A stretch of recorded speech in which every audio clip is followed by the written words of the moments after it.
The USA. There are 50 states in the USA. The biggest state is Alaska. The smallest state is Rhode Island. It isn't a real island. The real island is Hawaii in the Pacific Ocean.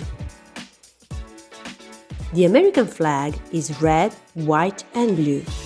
It's got 50 white stars on a blue background and 13 red and white horizontal stripes.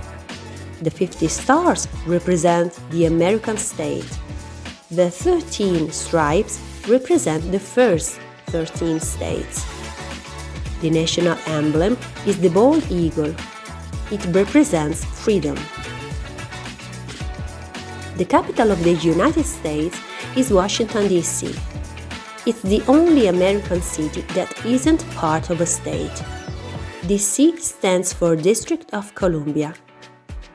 Don't confuse Washington State in the northwest of the country with Washington, D.C.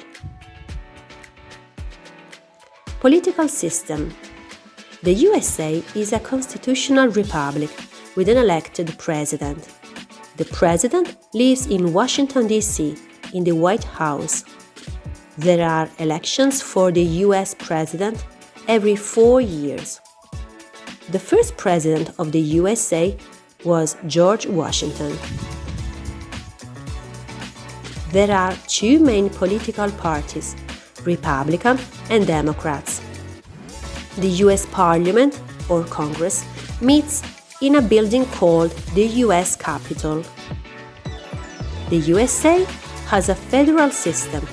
Congress and the state government both make new laws. Different states sometimes have different laws. Famous American cities: New York, Boston, San Francisco, Los Angeles, Las Vegas, New Orleans.